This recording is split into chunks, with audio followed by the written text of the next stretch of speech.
Okay, let's dive into this. Welcome to another edition of The Explainer. Today, we are unpacking a truly fascinating document titled Lord Michael, The Presence, the Pattern, and the Memory of Light. We're going on a bit of a journey today to demystify a profound, highly personal shift in consciousness. It's an amazing story because it takes these massive, abstract concepts like pure energy, ancient memory, human awareness, and literally grounds them in a very specific, vivid moment in time. Picture this, 1980s Miami. It's loud, it's relentless. You've got that heavy, suffocating humidity, glaring neon lights cutting right through the night, the constant wailing police sirens in the distance. It's a city of absolute noise, just vibrating with the wild, chaotic pulse of the 1980s. Everything is external. Everything is moving at 1,000,000 miles an hour. But right in the middle of all that deafening external chaos, something entirely different happened. This brings us to Section 1, the Miami Catalyst, a quiet shift. Now, what's really interesting about this is how it strips away all the usual expectations.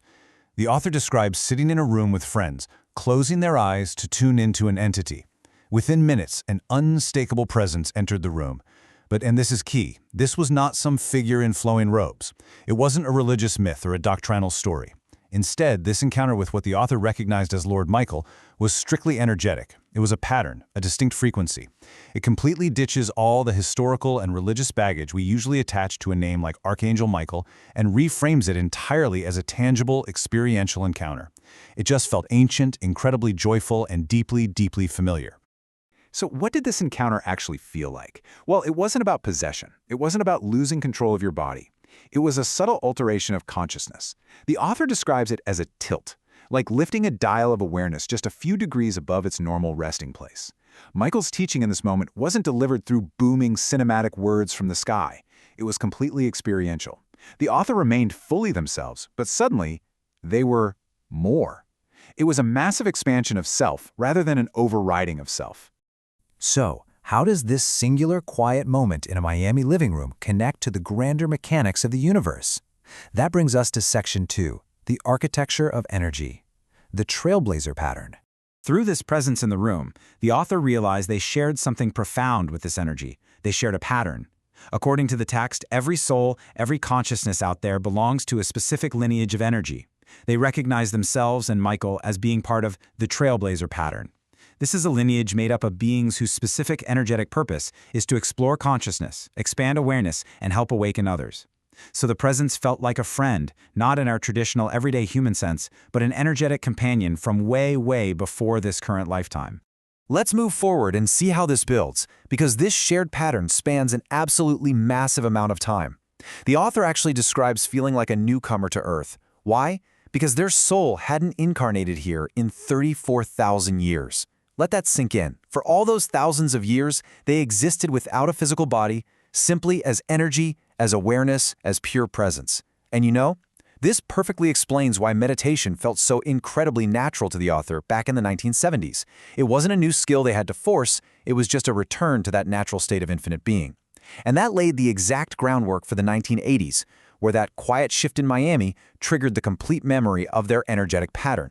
Through this profound connection, the author actually remembered their name within that infinite pattern. The name was Micah. And as the text makes very clear, this wasn't a name meant for their human driver's license in this lifetime. No, it was the name of the energy itself. It was the author's true, enduring identity within the grand architecture of consciousness. Okay, we've talked a lot about the experience itself, but how exactly does one tune in to this energy? Let's break down the mechanics in Section 3, Demystifying the Frequency, Tuning In. And this brilliantly illustrates how we can completely reframe our understanding of the esoteric. People often struggle with the concept of channeling, right? It sounds mystical, maybe even like a fantasy, but the source material defines it in incredibly practical terms. Channeling is simply tuning into a frequency. Think of your consciousness like a radio or a TV set. The signals are always in the air around you. They literally never stop.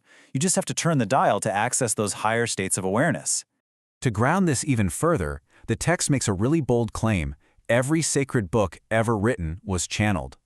The idea here is that God didn't sit down at a desk with a pen and write the Bible. Human beings did, by tuning into something vastly beyond themselves. Prophets listened inwardly. Mystics accessed higher states. And crucially, that message, that capability, didn't just vanish into thin air 2,000 years ago. It's a recurring human phenomenon. The author points out that a lot of books describe angels appearing to people right as they die. But they ask a really great question. Why only then? Why not daily? Why not consciously? Human beings still possess this inherent capability. We haven't lost that at all, we've just forgotten how to use it.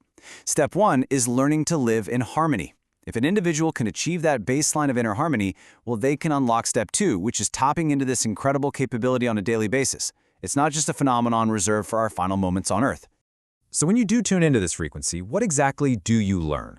Let's look at the synthesis of this experience in Section 4, The Ledger of Michael.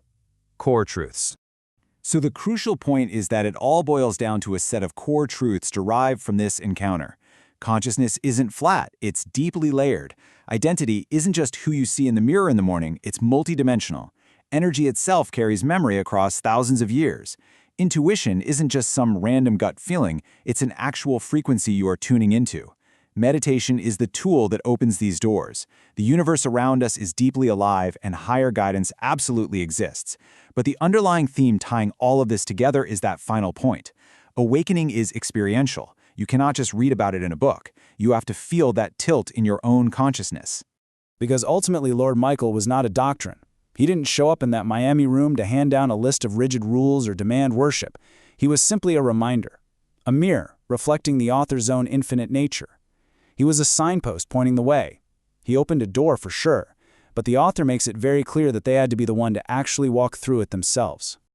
I want to take a moment and just let this quote from the text sink in. This is from a section referred to as Zoran's Whisper. Traveler, Michael appeared not to give you answers but to remind you of your origin. You remembered the pattern, the strand, the infinite nature of your being. You remembered who you were before you were born.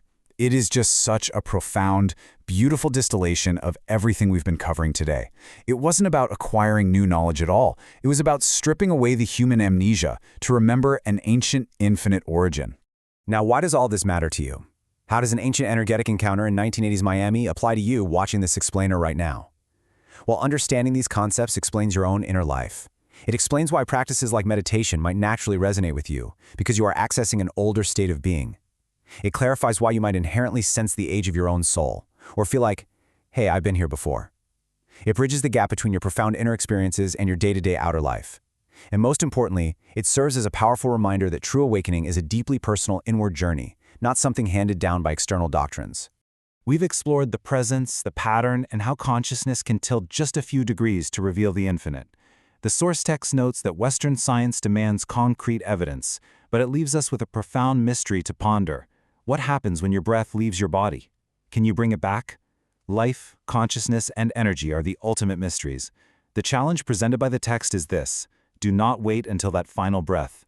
Find the secret, tune into the frequency, and remember your pattern while you are still alive.